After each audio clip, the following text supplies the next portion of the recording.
tambay, di limang itagaway. Oh, istambay, kanilaw mong kalipay. That's all I know. I'm learning as I go. Hey y'all, it's Ned over My Philippine Dreams, N to the E to the D over at MPD, coming at you from Dumaguete City, the city of gentle people, except during rush hour. Negros Oriental, the Philippines, area code 6200 for any of those wishing to get in contact with our fan club here. Today we're going to be talking about, briefly, hopefully, common courtesy in the Philippines. Now this is something that I struggled with when I first got here, and it's something that I still struggle with today. Because I came from an area, I came from like basically the inner city, and it was a lot of, whenever we had interpersonal interactions, there wasn't a whole lot of courtesy applied to the situation. Usually it was belligerent or standoffish. So when I came to the Philippines, I had to actually change the way I understood and I interacted with people. There's three basic cornerstones, and I'm not saying this as an expert on Filipino culture or cultural psychology because I'm still figuring it out as I go along. But there's three basic precepts. Two of them are amor proprio and hiya. Amor proprio is respect or love for oneself. It's basically one's ego. It's one's face. And hiya is basically shame. We talked about that previously in another video, and I've done some blog entries on that as well. So what you don't want to do is violate somebody else's amor proprio and make them experience hiya. You don't want them to lose face. You don't want their ego to feel insulted, and then they experience this shame. That's not a good situation to be in, and it's just going to go downhill. They're either going to get belligerent or they're just going to shut down completely. And regardless of whether they're male or female, they will go tampo. Now, the only exception to this is car accidents, because whenever Filipinos get in car accidents, they always jump out, confront each other, and blame each other for that. So it's not just Kanos they're targeting for that. So one of the great things about Filipino culture is the level of courtesy you have in the most basic, simple, day-to-day interactions with them. For example, this past week, there was one of our neighbors had a dog that was howling all night. I was really upset about that. And so I talked to the landlord, and she talked to the person who had the dog, and the dog was eventually moved to another family's location. And actually they moved it from there after that because the dog was just that out of control. So the next day I saw her, and I went up to her to kind of like apologize and say, you know, I don't want to seem like that jerk of a guy who's going to complain about everything. Because I really don't complain about a lot other than the heat and burning trash. So I went right up to her and I said, hey, you know, I just wanted to say, and she interrupted me, and she said, maayong hapon, good afternoon. And it basically slapped me in the back of the head. I stopped what I was doing and I said, maayong hapon po.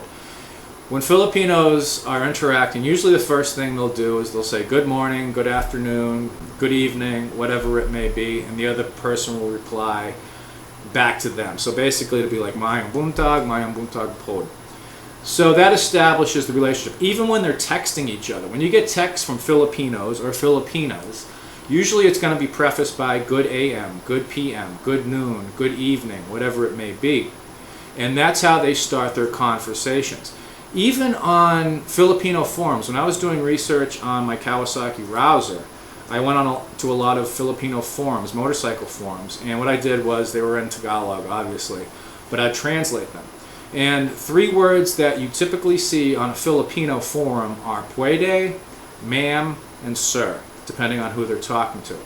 They use sir when they're interacting on forums, unlike most English or American, because that's usually what I'm limited to in experience, where people are like screaming and ranting at each other and calling each other kind of names and saying bad things about their mothers.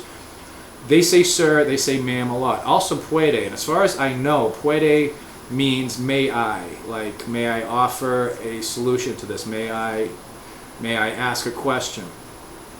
So even on forums in a digital venue where they're not face to face, Filipinos are being polite to each other. And again, even just something as simple as going out to eat. You go out to eat, you see the waitress, and you'll just order in English, usually saying, hey, give me a beer, or hey, give me a soda pop, give me this, give me that. Where ideally you should be saying, you should be greeting them first, or they should be greeting you first, and you return the greeting. And then you say, may I get a Pilsen, please, you know, Usaka, Pilsen, Palihog. And again, instead of saying gimme or just listing off what you want, you're again establishing that relationship and maintaining courtesy. I came from Boston, I came from the inner city, so I struggled with this, and I still struggle with this, especially on days when it's really hot, when I'm really frustrated, when I'm agitated, when I'm basically being a bitch.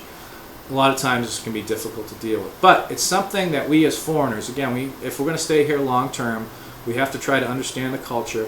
And understanding the culture and understanding the way things work actually makes it easier on us, because it reduces our anxiety usually and reduces our frustration.